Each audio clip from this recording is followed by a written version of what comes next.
Good morning, good afternoon, and good evening, everybody, whatever part of the world you're currently listening to our Face Economics podcast. Today's May the 2nd, and a little bit after 9 p.m.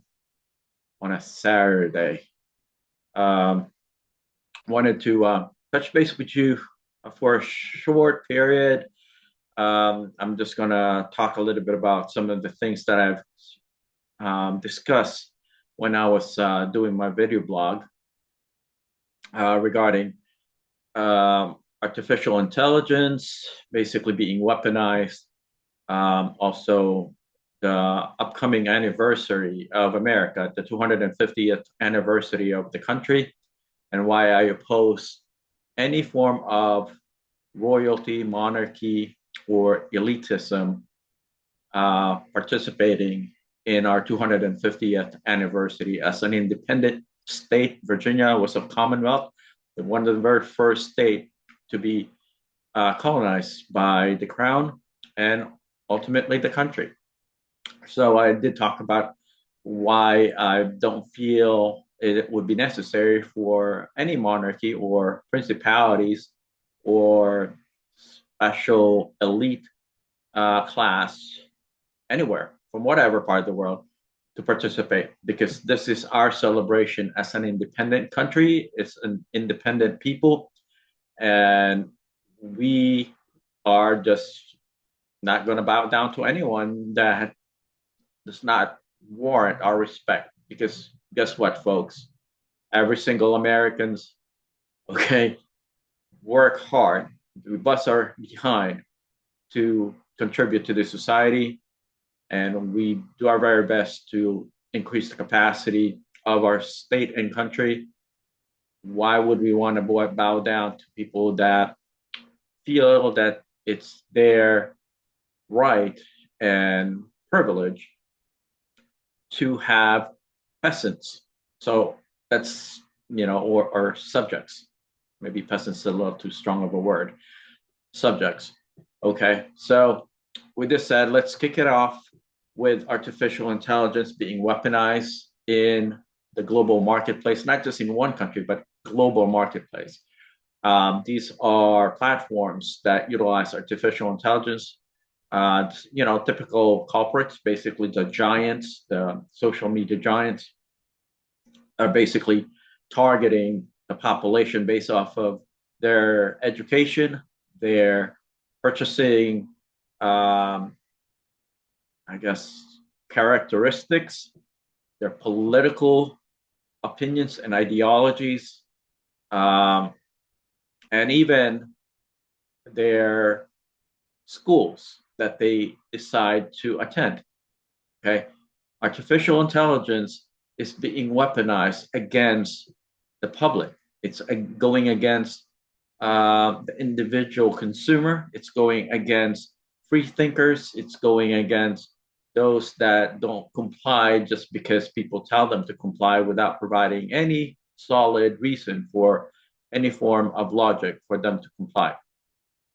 So basically, that's what's going on today. We no longer live in a society or the world, for that matter, in which we have our freedom of choice, will, and opinion. Okay, so if you go against the prevailing opinion that is being endorsed via the social media platform, they will make you look bad. You will be silenced, you will be attacked. Everything that you discuss will be twisted and turned against you, okay, folks, by artificial intelligence. The algorithm and the way, computerized response is now able to change, okay, your character without you even knowing. Okay, so you can be a good person and they will make you look bad and make you seem as if you're the villain. And if you're the villain, they're going to make you look like you're the hero uh, via artificial intelligence. That's happening now, folks. So, yeah, very scary, world, very scary future up ahead, unless we push back and we say, as a collective voice, okay, that we are not going to let these social media giants dictate, okay, our personalities, our characters, okay, our opinions, our thoughts, our worldview, our values, okay, our overall logic. We have to fight back because you know what? If we don't, uh, we're going to live in a very dark, dangerous, and evil world up ahead. And take it from me, I wanted the social media platform and all these giants to be that, you know, light, okay, the beacon where people can utilize their platform for the good of humanity, for the good of mankind. But because the markets and because of the purchasing power and because of the overall size of wealth these social media giants could amass and receive, they're basically destroying society. They're destroying the world and they're destroying humanity as we know it today, folks. And I'm not trying to scare you. I'm not trying to alarm anyone. This is actually happening. And I'm just one of those people that noticed it just because I've always been paying attention to what's going on social media because my platform is the utilization of the social media platform in economic development. I've written books on it. I've implemented it. I deployed my strategies. I encourage people to use, various tools, new world market tools, to increase their overall market capacity and business acumen of their population, and even attract tourism into their uh, country and market. But the more I observe what's going on the social media platform, and me personally as someone who utilize and uses the social media environment quite a bit to deploy my strategy and also use it for my business. Um, I'm getting really, really worried. Okay, folks. I did reach out to Mark Zuckerberg at the onset of Facebook before it even became Meta. Meta, as you might know from back in the day, Meta used to be the Meta crawler. It's like the World Wide Web. Meta crawler was basically Google back then, before there was Google. Or simultaneously, Google might have been out already. I don't really quite remember, but I know Metacrawler was a database crawler basically, and lo and behold, Facebook became Meta because that's what Facebook is, a marketplace. It's an economic platform, believe it or not. That's why, yeah, that's why I wrote about the social media platform as an economic development platform. Okay, folks. Um, so yeah, whatever you're sharing on your social media platform, if your narrative counters the narrative of the social media giants that they want to influence the market with, influence hearts and minds with, guess what, folks? They're gonna make you look really, really bad. Okay, if either they silence you or they're gonna make you really, really bad. So just because they're wanting to dictate how society should be, they're trying to architect society the way that they want it to be, which is pretty scary.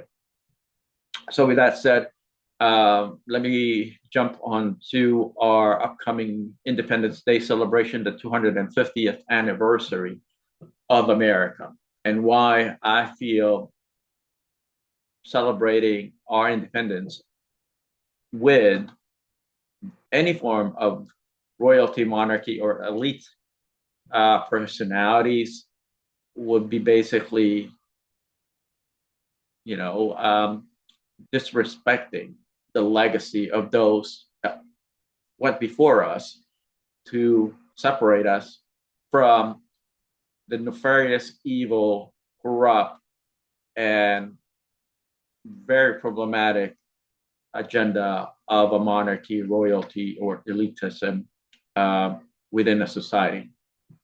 So, as you may know, monarchy and royalties tend to separate themselves from the rest. There's the monarchs, the sovereign, and the peasants, which are the subjects. The reason for that is because they did not believe, okay, all the way back then, from the very beginning of time, they did not believe that there are equal human beings. Okay. Sorry, I'm still under the weather. I'm still battling this cold, and among other things, I've got quite a bit of stuff that I'm having to deal with.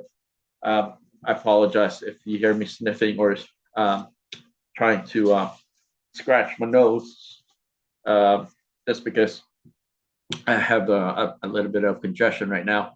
But going back to what I was saying, I apologize to branching off to another subject. But what I was saying is that the monarchs did not believe that people were equal, that individual rights and mobility and the pursuit of happiness should be afforded to everyone other than the monarchy, other than the royalty. They are the ones that gives you, your joy and happiness and freedom, uh, because they're the sovereign. Okay, and most of you understand the history of the sovereign from various parts of the world, not just in Europe, but other parts of the world. You cannot go against a sovereign. You cannot go against the king or the queen. Because if you did, if you look at them the wrong way, if you speak up, against what it is that they're doing, um, either you get thrown in the dungeon or reprimanded severely or even killed. So, and that's just based off of their will, okay, based off of whatever condition they would feel at that time, their mood. So that's why I don't feel that it's in the best interest of America or our society to include, you know, any form of royalty or monarchy in our celebration. Matter of fact, the monarchs were the ones that promoted racism.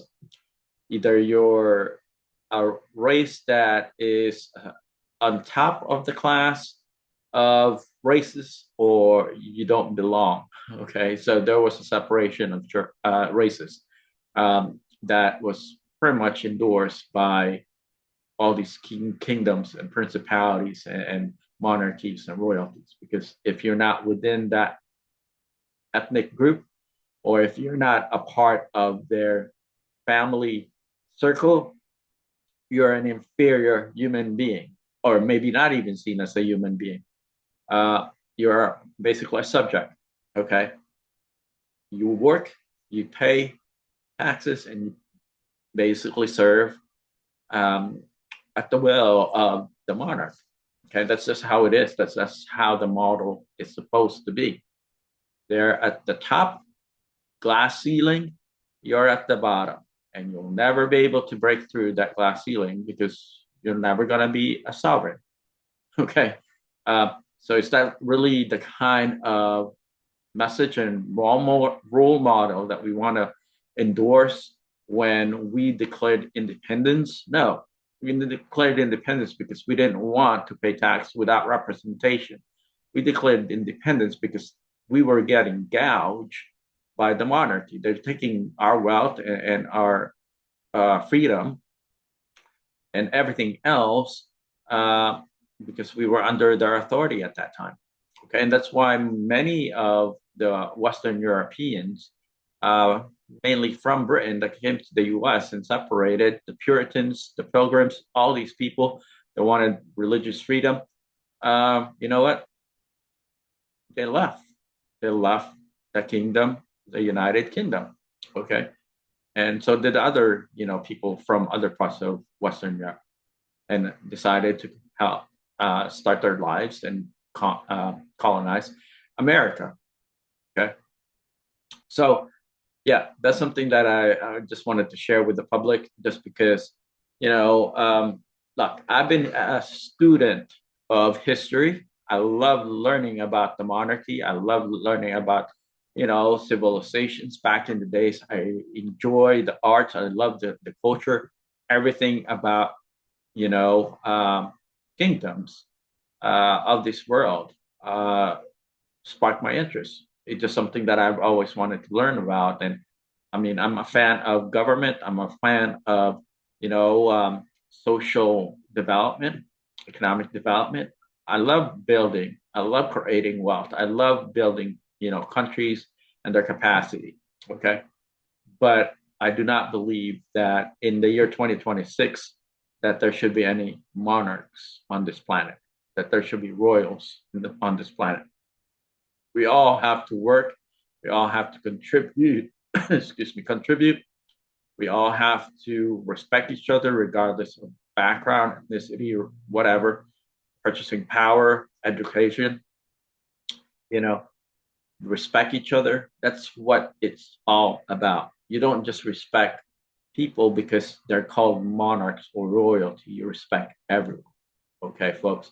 With this said, thank you so much for joining me on this May the 2nd, 10 p.m. on the dot. I'm going to leave you with this thought for now. I'm not going to put on any more music. You see, it gets getting muffled. I don't know what's going on. Every time I put a music background on my podcast, so I'm just going to keep everything solid. And, you can imagine that there's some sort of, music on the beginning and end of my podcast, but I'm not going to put them on right now just because it keeps getting muffled for some reason. With this said, folks, thank you so much for your time. My name is Al Mina, the concept author of Basic Economics, the utilization of the social media platform in economic development worldwide. Take care.